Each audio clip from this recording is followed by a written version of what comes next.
¿Qué tal? Buen día. Es un placer estar en esta reunión regional sur con la modalidad virtual debido a la situación en la que continuamos en nuestro país.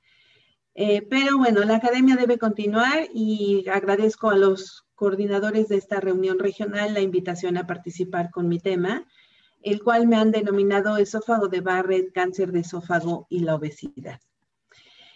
Quisiera iniciar mi plática haciendo puntualizando lo que constituye en este momento el cáncer como la segunda causa de muerte en el mundo. Se estima que existen 14.1 millones de casos nuevos anuales y que la mitad de ellos mueren por la enfermedad avanzada en la que se diagnostican.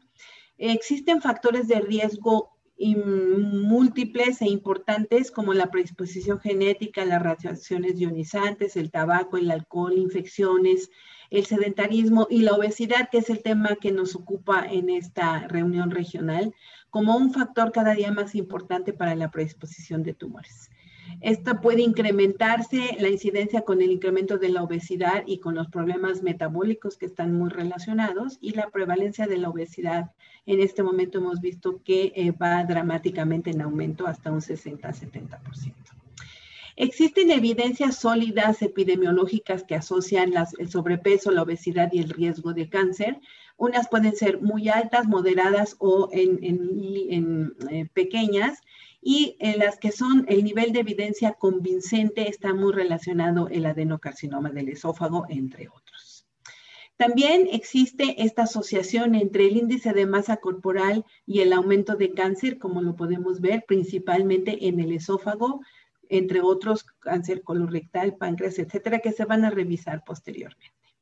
El esófago de Barrett quisiera definirlo como una lesión premaligna del esófago en donde hay un reemplazo del epitelio escamoso de la porción distal del esófago por un epitelio columnar que puede ser de cualquier longitud, mayor de 1 centímetro, y que debe ser confirmado por histología con diagnóstico de metaplasia intestinal especializada. El incremento de cáncer se tiene un riesgo relativo en Barrett de 11.3. Los estudios retrospectivos a 5 años han demostrado que si el paciente no tiene displasia, la prevalencia de cáncer al año es alrededor del 0.2 al 0.5%. Pero si cambia a displasia de bajo grado es del 0.7, pero si esto es displasia de alto grado, hasta el 7% de los pacientes pueden desarrollar adenocarcinoma en el siguiente año. También es importante considerar que puede haber un proceso inflamatorio crónico y que puede haber persistencia hasta en un 62% de los casos, pero que también puede haber regresión, y esto lo debemos considerar. Hasta en un 30% puede haber regresión de estos pacientes, y esto debemos siempre considerar que puede haber fluctuación del diagnóstico durante la vigilancia de estos pacientes. Existen diferentes factores de riesgo que están asociados al adenocarcinoma del esófago, como los síntomas crónicos de reflujo y la obesidad que tenemos. Entre mayor el índice de masa corporal, mayor el riesgo de desarrollar cáncer, entre otros factores. También aquí podemos ver en este estudio en un metaanálisis con estudios de corte en el que podemos ver que el riesgo relativo de desarrollar adenocarcinoma es mayor cuando tenemos un índice de masa corporal mayor a 30.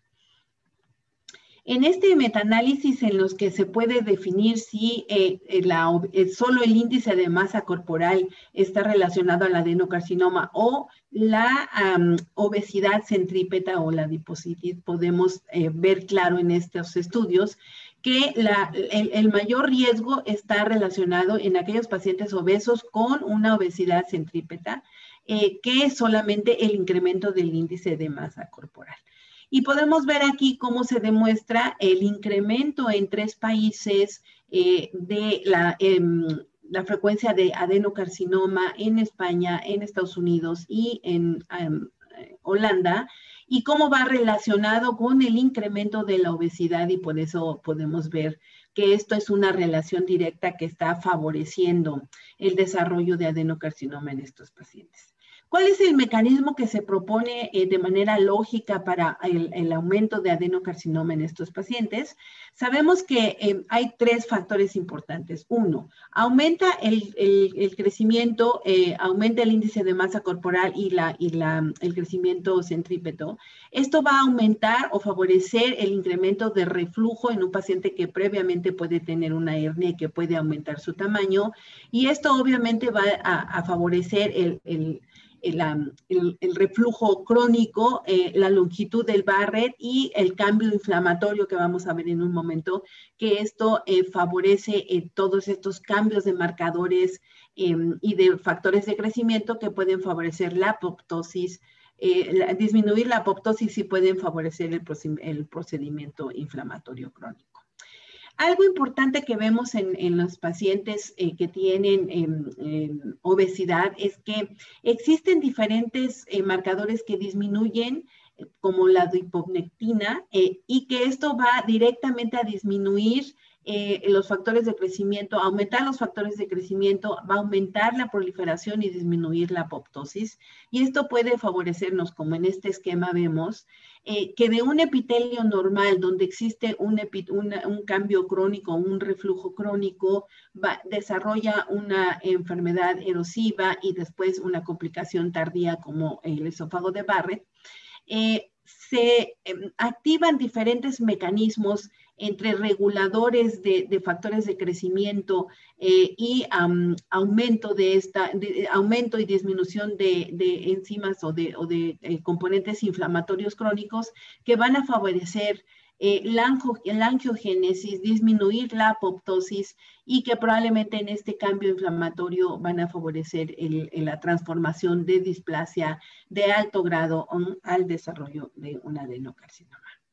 También otros factores como la longitud del Barrett también está muy establecido, que entre más largo sea el Barrett, mayor riesgo de desarrollar adenocarcinoma.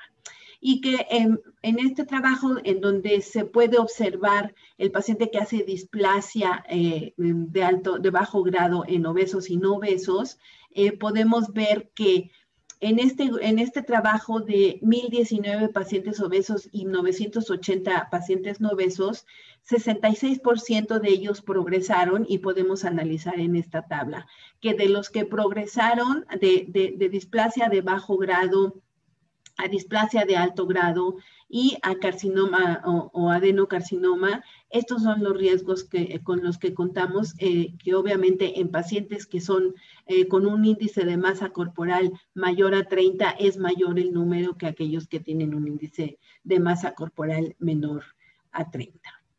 Y entonces, como conclusión de este trabajo, es que hay un incremento significante en la incidencia de displasia en los pacientes obesos versus en los no obesos, y que también se propone que probablemente pueda tener un factor importante para la observación o para la vigilancia en estos pacientes, que pudiera ser menor a 3 años aquellos pacientes que tienen, que son obesos y que pudieran favorecerse el desarrollo de displasia en ellos.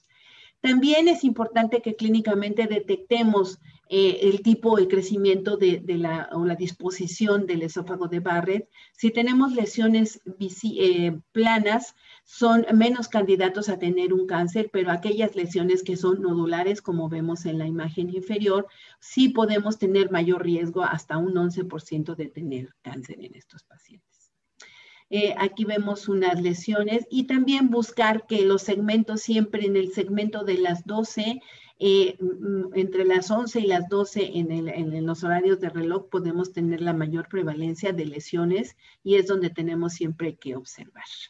Entonces, es importante reconocer, para terminar con mi charla, que el adenocarcinoma del esófago y la obesidad van en incremento en forma dramática en los últimos años y van en forma simultánea. ¿Sí? Vemos que hay mayor índice de obesidad y también va aumentando el cáncer y principalmente en el esófago, que es donde tenemos mayor relación.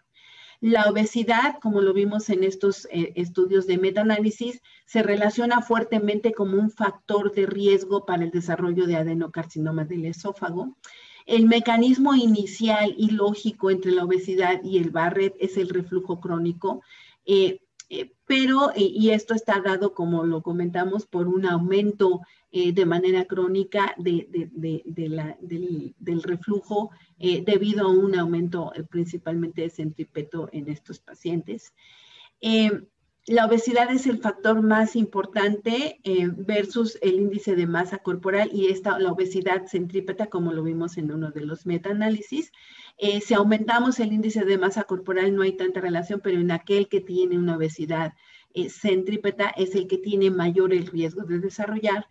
Y por último, siempre buscar las lesiones nodulares. Siempre cuando estamos en vigilancia en los pacientes con esófago de Barrett es importante biopsiar y claramente vigilar a aquellos pacientes que tienen una lesión elevada, ya que tenemos mayor riesgo de cáncer que aquellos pacientes que tienen una lesión plana en las que la probabilidad es menos del 3%.